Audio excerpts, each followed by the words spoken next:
Ito ang view ng Tagaytay. Ito ang dahilan kung bakit halos lahat sa atin ay gustong makarating dito. Dahil bukod sa napakaganda nitong tanawin, ay malamig din ang klima dito. Matatanaw mo din dito ang sikat na Bulkang Taal. Kaya naman, dinadayo ito mapatuloista man o kapwa nating Pilipino.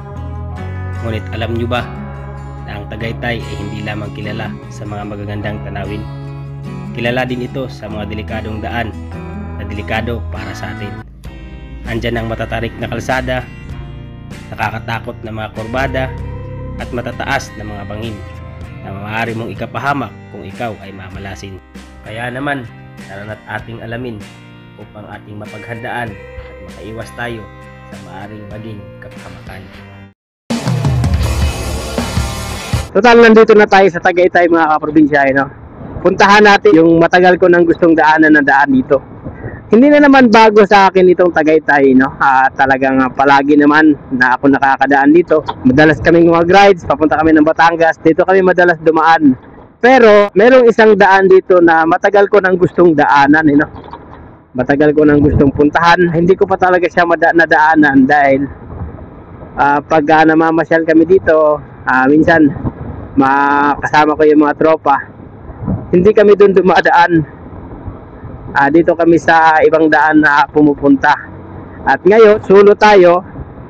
Pupuntahan natin yung kalsada na yon. Total, nandito na rin tayo at wala rin naman tayong ibang pupuntahan, kundi mag-ikot-ikot lang din dito. Yan. Puntahan natin yun ngayon mga kaprobinsya. Tingnan natin kung anong meron doon, no? Lamig mga kaprobinsya sa Tagaytay. Kung mahilig ka sa mga malalamig na lugar, yan, mahilig ka sanay ka sa aircon, yan, mas maganda rito tumira. Hinto muna tayo dito mga kaprobinsya. Yan, isa yan dito sa pinakamagandang atraksyon dito sa Tagaytay mga kaprobinsya. Yan, ang laki ng Mama Mary. Ayun, yan, pasyalan din yan dyan sa loob, no? Hindi pa ako nakakapasok dyan. Tagal-tagal ko na rito.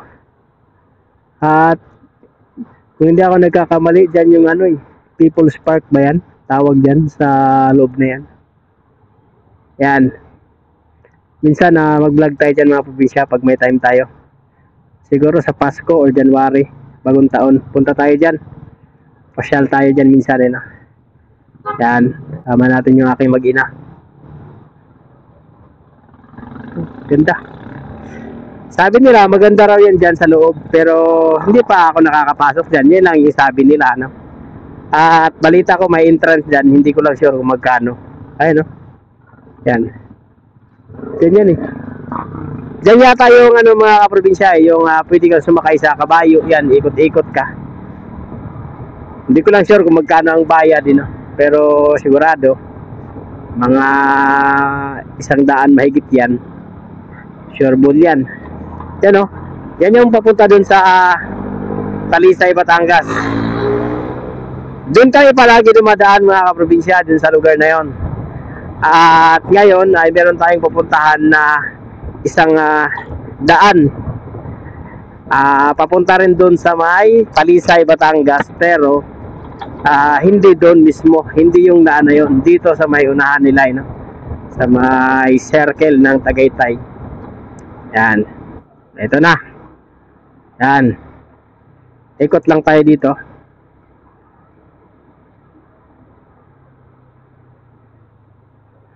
Yan. Ito yung kalsada na yun mga kaprobinsya. Sinasabi ko. Tingnan natin. First time kong dumaan dito mga kaprobinsya. At yun, kita kaagad ako ng mga magagandang fine trees. Magagandang puno.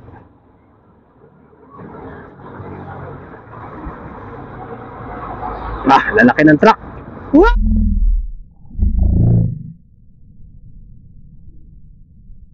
Wow!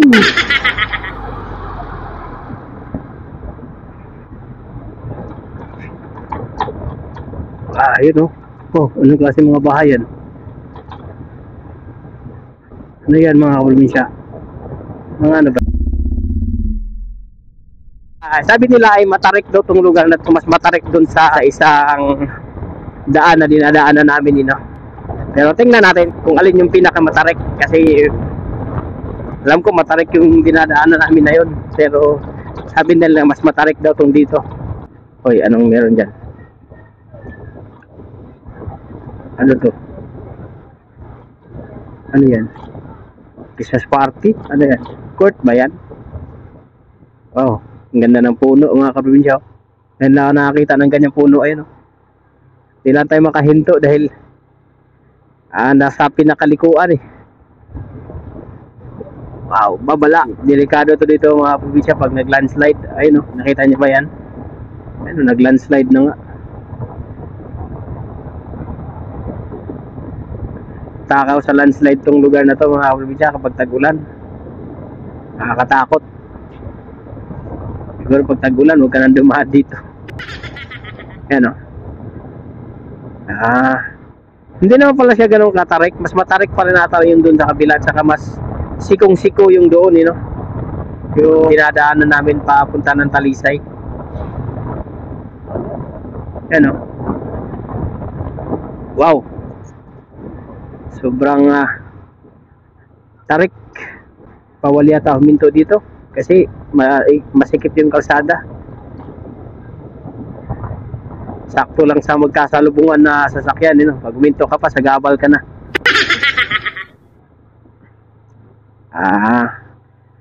Yan, oh. Maganda yung kalsada mga kaprobinsya. Kung sa kalsada ang pag-uusapan, maganda kasi oh, kinis ng kalsada. Kaso lang, puro bangin nga lang. Yan. Yan lang yung delikado rito. Ayun, oh.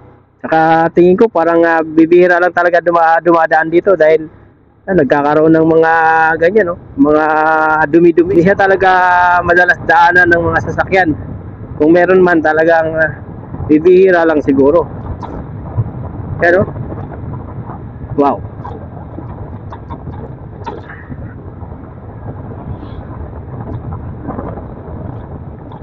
Ayun, oh. Wow, bangin.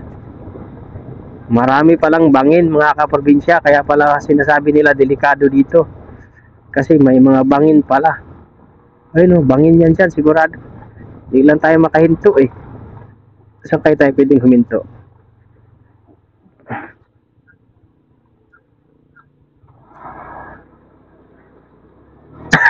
Ayun, oh. Hindi muna tayo dito saglit. Tingnan natin. Ayun, oh. Wow. Bangin. Ayun, bangin talaga. Yan, may ibon pa mga kaprobinsya. Nakita nyo ba yan? Ayun, ibon, oh. Nakadapo lang siya para hindi siya makita. Ano? Kahawig lang niya yung mga puno. Yung mga dahon nila. Ayun, oh. Bangin pala talaga. Parang nakakatakot. Parang biglang magla-landslide. Tara na. Ayun, oh. Nakakatakot. Ito pa, isa pa to sa mga nakakatakot, oh. Yan, oh. Meron naman siyang harang. Yun. Kaso lang parang para siguro ayokong dumaan dito pag tag-ulan. Parang mas okay pa dumaan dun sa kabila. Hindi naman siya likong-liko. Hindi naman siya totally sikong-siko. Masiko pa rin yung nandun sa dinadaanan namin. Pero ang nakakatakot lang kasi, yun, oh. Kita nyo ba yan? Paano kung bigla kayong madaganan yan pag tag-ulan? Oh. Kahit hindi siguro tag-ulan, pag bumigay yan eh. You know, yan, ganito pala dito. Kaya pala bibihira lang din yung dumadaan dito. Ano, may mga nakalagay warning, prone to landslide. You know, kita nyo ba yun mga kaprobinsya? May mga malalaking warning. Yan. Prone talaga dito sa landslide kasi yung lupa, ayun, parang malambot na lupa. Tapos yung dyan, oh, bangin na bangin. Talagang pagka gumuho yan dyan sa may ano na yan, yung banda rito, talagang hagip tong kalsada na to. Dalawa yung pwede mong anuan dito eh. Pwede mong katakutan. Gumuho itong banding parte na to, kalsada, or gumuho itong nasa gilid mo. Kasi tapos parang hindi pa ganun katibay yung ano niya, lupa niya. May mga bato naman pero Hindi siya ano, parang marupok na mga bato. Marami na nga tayo nakita doon mga probinsya na ano, mga nagla-landslide na mga lupa. Nire-repair na lang nila. Ayun no. Wow. Saka walang masyadong kabahayan, hindi kagaya doon sa kabila na madaming kabahayan doon, no. Dito wala gaano. Yan. Kasi bundok talaga to dito eh. Oh. Hindi ko alam kung may mga may-ari ba yung lupa dito. Sino kaya mga nagmamay-ari ng mga lupa rito, no? Hindi naman siya totally nakakatakot yung pinakakalsada, no? Ang nakakatakot yung landslide.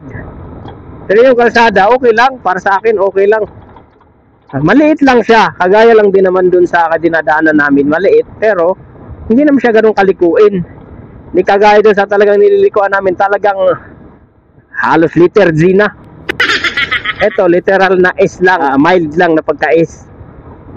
Hindi ko sure kung anong pangalan ng kalsada na to. No? May mga bahay din pa ilan-ilan. Pero hindi nakakaya talaga dun sa kabila na kabilaan. May mga bahay. You know? At yung lupa rito mga kaprobinsya, nakita nyo ba yan? Yung parang may mga maliliit na damo. Ayun, pansinin nyo yan.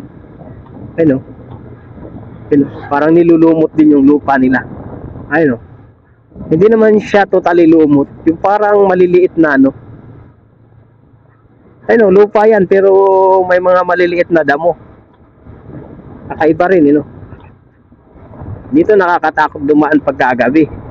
Kasi bukod na mga bangin yung pupuntahan mo dyan kapag sumablay ka ng sumablay ka ng liko dyan. Bukod na ganun, bangin. Wala pa tong ilaw. Kasi wala naman itong mga kabahayan eh. Baka nga simula dun sa taas, walang ilaw yun eh. Hanggang dun sa baba eh. Kasi sino ba naman magkakailaw dito?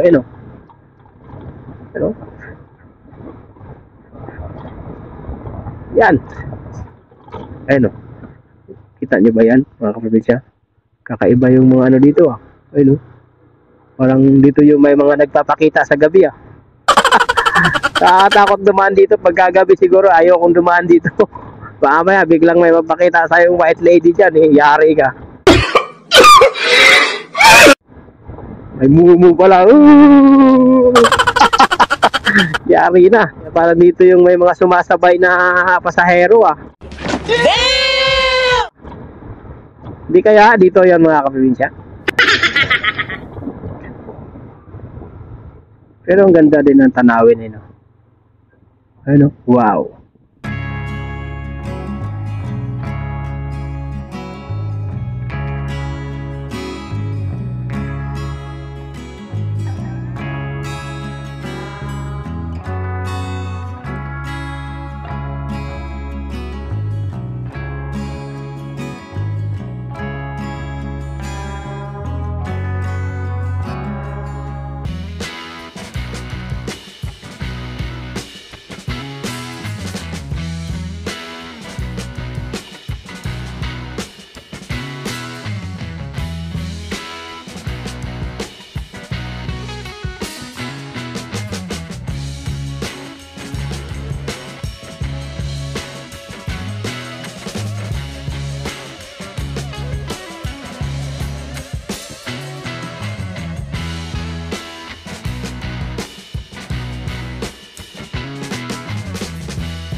Yan, dito sa part na to, tanaw mo yung taal.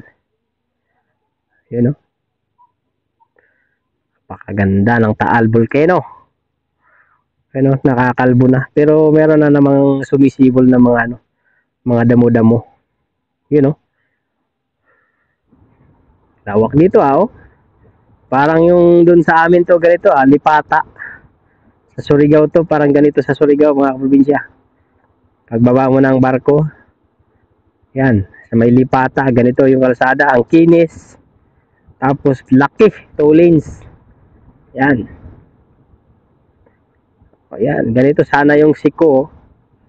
Yan, ganyan sana yung mga kurbada. Napaka laki para hindi malanganin sa mga likuin. Yan, oh. It's nice. Wow. View, Taal. Grabe ah. Solita, solita. Yan, ganito doon eh. Yan, napakaliko. Galing. May kalamansian pa dito. Yun, oh. Wow. Saan nyo ba yan, mga kaprobinsya? Yun, oh. May mga nakaharang lang na puno ng nyug, pero tanaw-tanaw yung dagat. Yung Taal Lake. Tanaw na tanaw yung Taal Lake, ayun, oh. Wow. Yun, oh. Ano kaya ang ano to?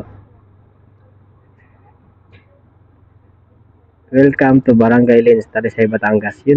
At maraming salamat mga kaprobinsya kung umabot ka hanggang dito, no? Maraming salamat sa iyo. At kung hindi ka pa nakasubscribe mga kaprobinsya at gusto mo yung mga ganitong video, please subscribe para lagi kang updated mga kaprobinsya. Kaya sa lahat ng ating video, saan man tayo pupunta sa paglilibot natin, mga bayan ng Laguna, Cavite, Batangas at Quezon. Yan. At baka isa na yung bayan yung mga kaprobinsya na ating mapuntahan. Yun. Hanggang dito na lang mga kaprobinsya. Maraming salamat.